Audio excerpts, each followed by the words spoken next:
Amigas, amigos, bienvenidos a este cuarto programa ya de la serie Personalidades de la Antigüedad. Vamos a seguir en este programa con algunas personalidades relevantes del mundo egipcio, del Antiguo Egipto. En este caso concreto, nos centraremos en 4 de ellas. Se trata de Amosis, de Nefertiti, del gran faraón Ramsés II y de otro no menos famoso y relevante de los más antiguos faraones, el denominado desde la perspectiva griega como Keops o Jufu, desde la perspectiva del nombre egipcio. Bien, comenzamos entonces con Amosis, llamado también Tetmosis por Flavio Josefo y denominado Amos por Julio Africano. Fue el primer rey de la dinastía XVIII, que reinó entre 1550 y 1525 antes de la era, según la lista real de Ábidos. Es nombrado también como Admes, como Akeperu, Amasis o Hekatawi, entre otras muchas denominaciones que se pueden encontrar del mismo personaje. Era el hermano menor de Kamose, quien le había precedido en el trono. Se encargó de combatir a los Hyksos desde el año 11 de su reinado y acabó por conquistar la capital de estos asiáticos, denominados Hyksos, capital que en aquel momento era Avaris. Les persiguió hasta Palestina, en donde puso fin a la fortaleza hiksa de Sharujen. Además, también reconquistó Nubia, dirigiendo determinadas acciones militares contra los cushitas, es decir, los antiguos aliados de los Hyksos para este momento.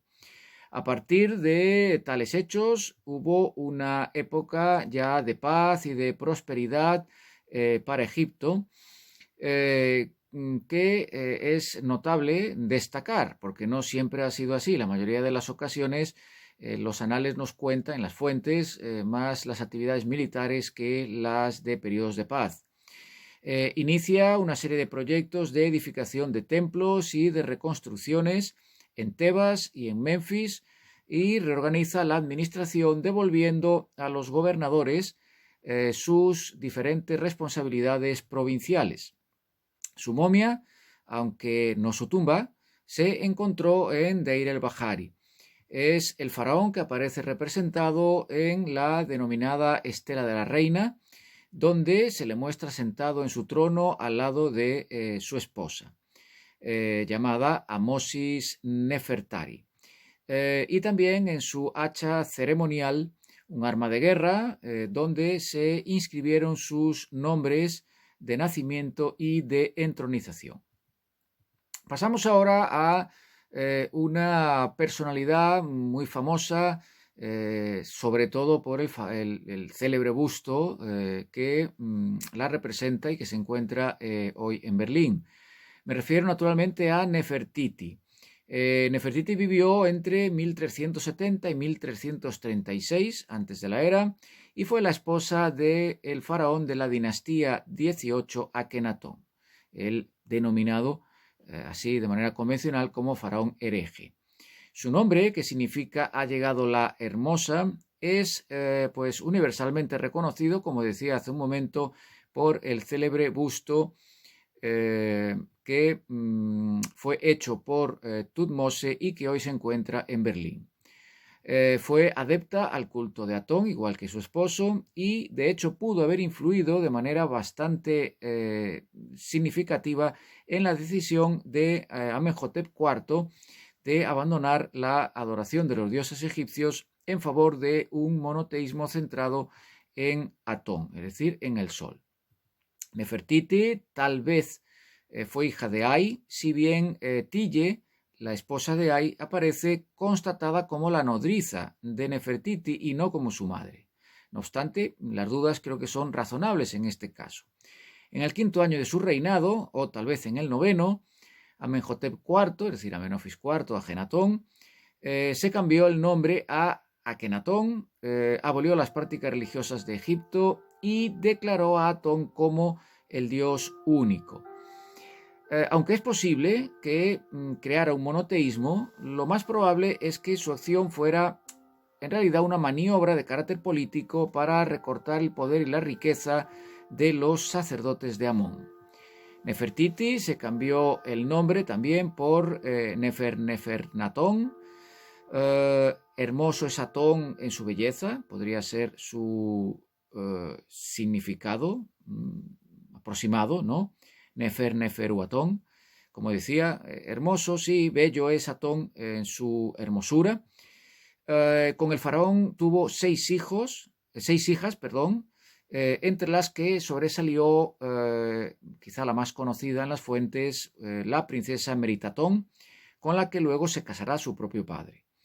Es probable que Akenatón y Nefertiti estuvieran considerados, o ellos mismos se considerasen, divinidades por derecho propio. En tercer lugar, tenemos la personalidad subyugante de Ramsés II, también llamado Usermaatra Setepenra. Fue el tercer faraón de la dinastía 19, por cuyo dilatado reinado, que aconteció entre 1280 y 1213 antes de la era aproximadamente, fue conocido como Ramsés el Grande. Hijo de Seti I, fue vinculado al poder como heredero y como corregente del faraón. Se trata indudablemente de un sobresaliente faraón con especiales dotes diplomáticas y militares. Fue el encargado de combatir contra los hititas, consolidando los dominios egipcios en la frontera oriental, en Palestina y en Siria. Posteriormente, su reinado trajo una etapa pacífica y próspera, un hecho que aparece reflejado de manera clara en sus realizaciones arquitectónicas, entre las que sobresalen pues, el Rameseum, la sala hipóstila que mandó construir en Karnak, los templos de Abu Simbel. Trasladó la capital de Tebas hasta Tanis, en el delta, con la finalidad de situar la residencia real próxima a la zona de mayor peligro para el imperio, es decir, la frontera con Asia. En 1278 firma un tratado de paz con un rey hitita, concretamente con Atusili III. El acuerdo se ve reforzado por medio de sucesivos matrimonios de Ramsés con dos de las hijas del soberano hitita. No cabe duda de que debió de ser un rey muy popular, pues su nombre se encuentra en innumerables monumentos, tanto de Egipto como incluso de Nubia. Su primera esposa y probablemente su favorita fue Nefertari. Otras reinas fueron Isinofre, con el que tuvo, por ejemplo, a Merneptah. Merentap fue su sucesor, así como las princesas hititas también Meritamun y Matnefrure. Hay que decir también, y ya para terminar con Ramsés II, que a su reinado se le asocia de manera convencional el primer éxodo judío. Y finalizamos con el no menos célebre, como decía, faraón Jufu o Keops. Jufu, según la lista real de Saqqara. Keops es la denominación dada por Heródoto y Sufis es el nombre que recibió de parte de Manetón. En todo caso, es el conocido nombre del segundo faraón de la cuarta dinastía en el Reino Antiguo. Debió reinar aproximadamente entre 2590 y 2565 antes de la era. Fue descendiente del faraón de Snefru y se le conocen pues dos esposas cuyos cuerpos se encuentran en un par de pirámides ubicadas al lado de la célebre Gran Pirámide de Giza que le correspondería a él. A su muerte, la familia se dividió en tres linajes, de uno de los cuales procede Jafra, es decir, Kefren, quién será quien le suceda. Parece que buscó en diversas disposiciones, en vista de diversas disposiciones, la concentración del poder en torno a su persona. Así, por ejemplo, en este sentido, reforzó el cargo de chati o de visir, nombrado por él mismo. Se podría decir que representó el primer estado centralizado egipcio. Del mismo modo que sus antecesores y luego sus sucesores, Keops recibirá culto en un templo funerario. Como bien sabemos, no se ha encontrado hasta la fecha la momia de este notable faraón.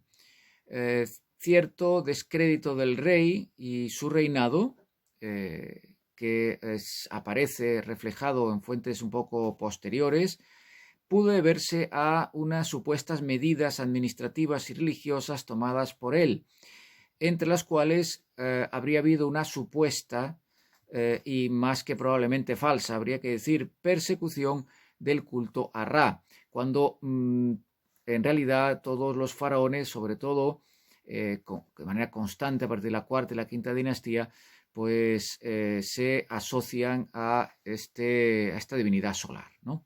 Bien, concluimos aquí entonces este cuarto programa.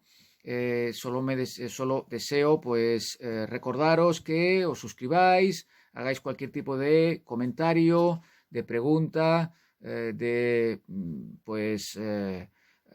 crítica, en fin, lo que entendáis que puede ser de utilidad para el programa y para la comprensión y enriquecimiento mutuo del mismo.